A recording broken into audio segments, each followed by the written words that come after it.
Daya tahun ini Tuhan, kami percaya Tuhan selalu menyertai dalam setiap langkah kami, dalam kehidupan kami. Dan kami akan siap diberkati dan kepada firman Tuhan.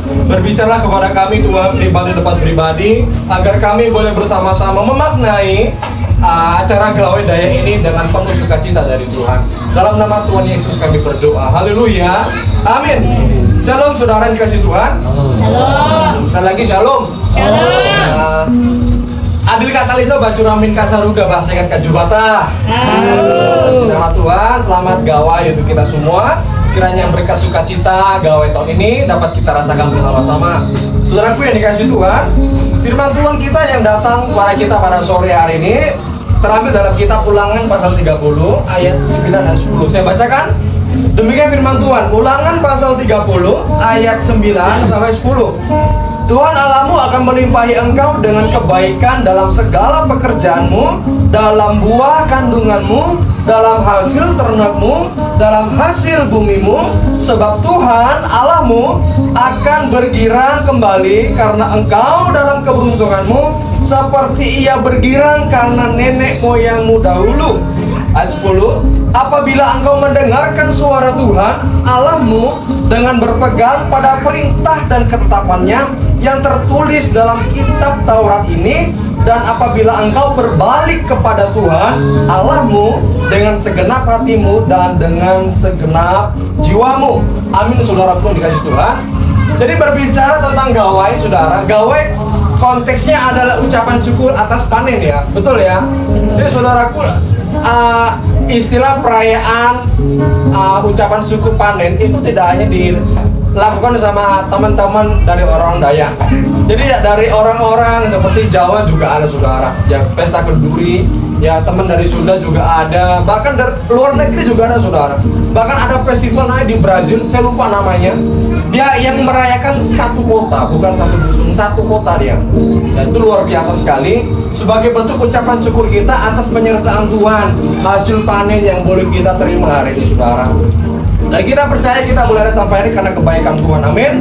Dari ayat yang sudah kita baca ini ada beberapa makna yang boleh kita pelajari. Saya membagi menjadi 3 saudara. Yang pertama adalah ada janji pemulihan dan berkat.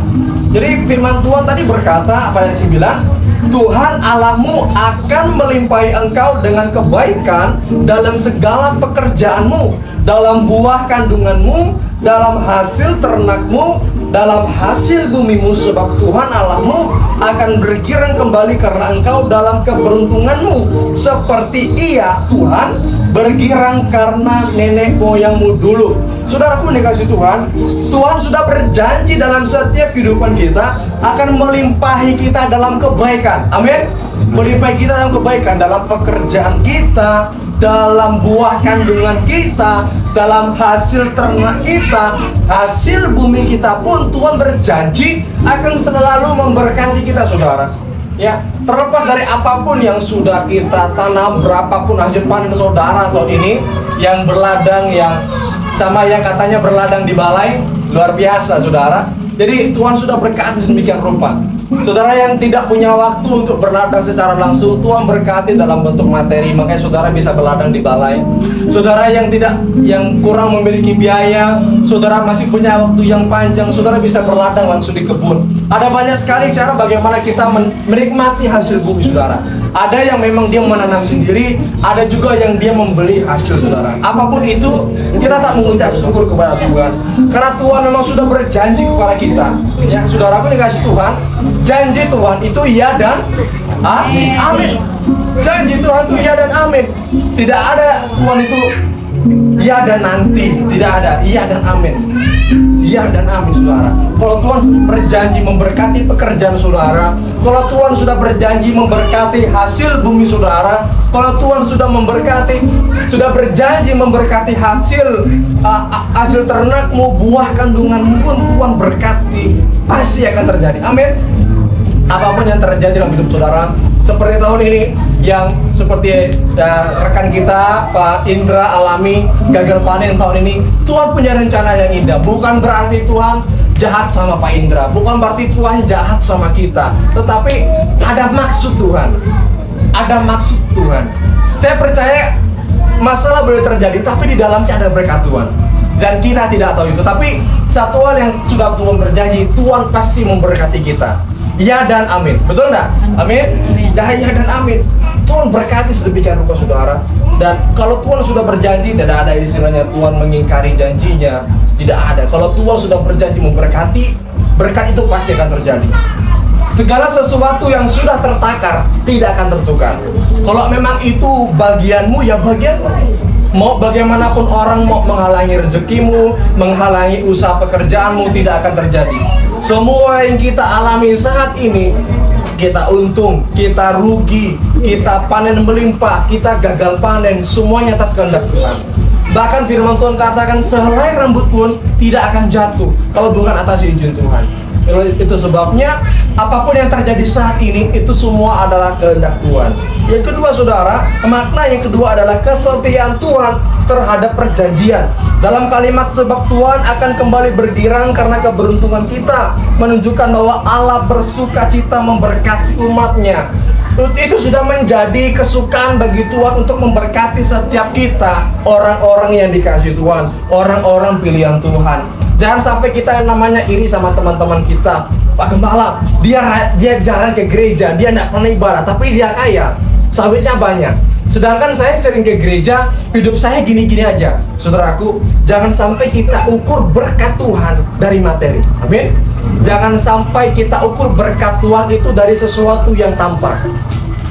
Kita mungkin bisa melihat orang itu kaya di luarnya aja, kita tidak tahu kondisi hatinya seperti apa. Amin. Meskipun saudaraku cukup untuk beli untuk belikan asin, untuk beli sayur sehari-hari, tapi kalau saudara diberkati, saudara memiliki hati yang tenang, saudara masih bisa bangun pagi, napas hidup yang baru, saudaraku, ya, kekayaan itu tidak menjamin. Asli, kekayaan itu tidak menjamin. Uang memang bukan segalanya, itu memang betul sekali saudara. Bukan saya munafik ya. Berapa banyak orang kaya di luar sana, mereka bunuh diri saudara. Orang yang kaya semakin banyak duitnya, semakin tidak tenang hidupnya. Tapi kalau ketika saudara diberkati Tuhan, segala sesuatu cukup, untuk beli lauk cukup, untuk gawe ala kadarnya cukup, itu sudah puji Tuhan luar biasa. Di luar sana mungkin masih banyak yang lebih parah dari kita. Itu menjadi tugas Tuhan, itu sudah menjadi kesukaannya Tuhan untuk memberkati setiap kehidupan kita. Amin. Dan yang ketiga, yang terakhir adalah ketaatan dan pertobatan. Saudaraku dikasih Tuhan, ada janji Tuhan yang Tuhan sampaikan kepada kita semua ketika kita mau hidup taat di dalam Tuhan.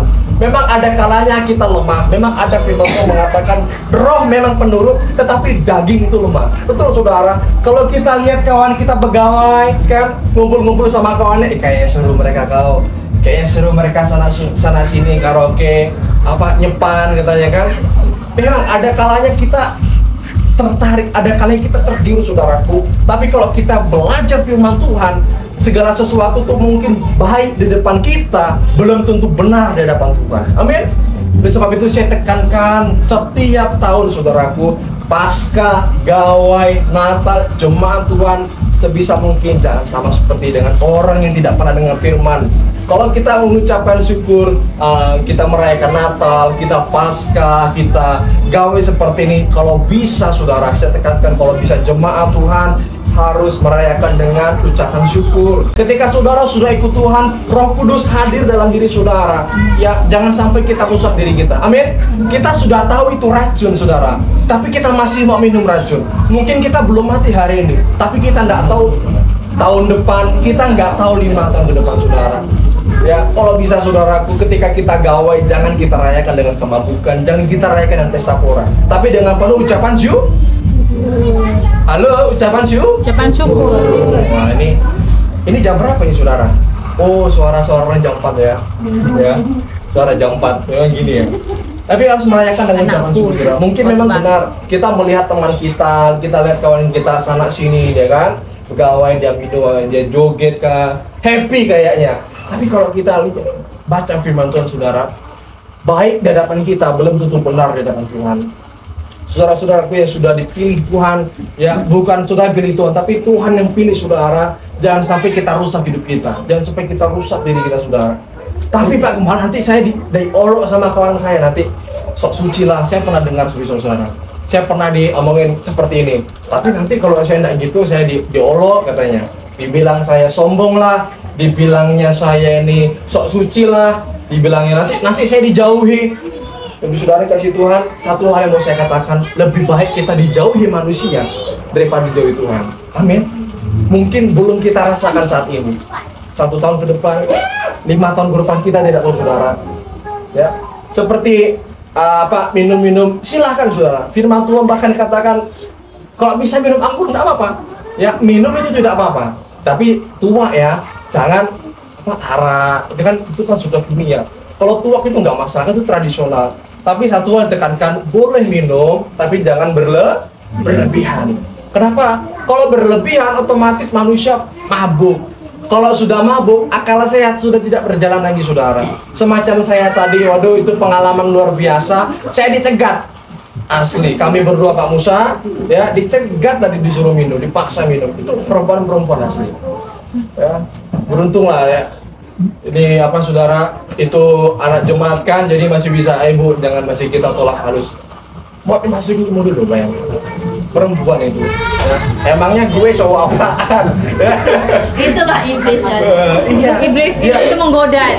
Kalau kita ikut dunia saudara, kalau kita ikut dunia dia anak cewek nih kan, baik kita masih muda saudara. Tapi kalau kita baca firman, baik di hadapan kita belum tentu benar di hadapan Tuhan. Ya, hidup kita ini bukan menyenangkan hati kawan, tapi hidup kita menyenangkan hati Tuhan. Amin. Jadi nggak apa-apa kita rayakan gawai, tidak ada salah. Bahkan saya juga pernah dengar katanya orang Kristen tuh tidak begawai. Kata siapa? Saya pun kalau udah begawai, ayo kalau saya. Ya.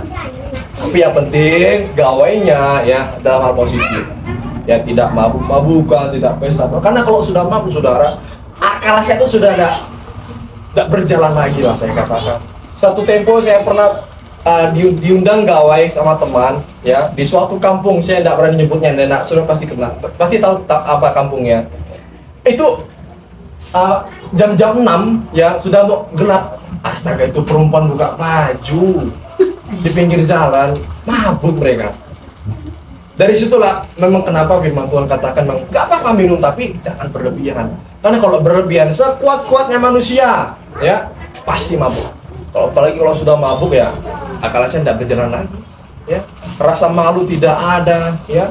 Kayak sampai gampang sekali ngerangkul orang karena memang akal saya tidak berjalan saudara. Ya. Dan firman Tuhan katakan, Rasul Paulus mengatakan bahwa kehidupan kita itu seperti suratan yang terbuka, yang ditulis bukan dengan tinta dan pena, tetapi dengan firman Allah. Hidup kita ini seperti suratan yang terbuka. Artinya apa? Kehidupan kita ini gampang dibaca semua orang. Sejatinya ibadah itu bukan di dalam gereja, tetapi di luar gereja. Ya, makanya sebenarnya tulisan selamat beribadah itu sebenarnya ditaruhnya bukan di kalau kita masuk gereja, harusnya kalau kita mau keluar dari gereja, selamat beribadah. Karena ibadah yang sejati ketika kita keluar dari gereja. Bapak Ibu Saudara keluar dari ibadah ini, Bapak Ibu pulang, itulah ibadahmu. Ketika kau pulang dari sini, apa yang kau lakukan itu mewujudkan siapa Tuhan yang kau sembah. Makanya kita ini loh, anak sudah pilihan Tuhan. Jangan sampai kita sama dengan orang-orang yang tidak tahu firman. Ya. Firman Tuhan katakan barang siapa seorang tahu bagaimana berbuat baik tetapi ia tidak melakukannya, ia berdosa. Kalau kita sudah tahu hal itu buruk, hal itu dilarang sama Tuhan, tapi kita masih tetap melakukannya, kita berdosa Tuhan katakan. Sebab itu saudaraku, mari kita sama-sama bersyukur dengan pesta panen tahun ini. Baik saudara yang beladang di ladang atau beladang di balai, kita sama-sama bersyukur, kita boleh sama-sama merasakan sukacita dari Tuhan. Mari kita bersatu dalam doa. Kami bersyukur buat berkat penyertaan-Mu yang luar biasa Tuhan. Kami boleh berkumpul, berhimpun kembali di kediaman dari Bapak Gimpan dengan penuh sukacita di sore hari ini. Kami sudah dengar firman Tuhan, kami sudah mendengar, membaca janji Tuhan akan setiap kehidupan kami, anak-anak Tuhan, orang-orang pilihan Tuhan, bahwa berkat Tuhan selalu tercurah atas pekerjaan kami, atas buah kandungan kami, atas hasil ternak kami, bahkan hasil bumi kami pun, apa yang kami tabur, apa yang kami tanam, itu akan kami tuai Tuhan. Kami sudah menuai bagian kami masing-masing. Kami sudah memanen hasil kami pada tahun ini Tuhan.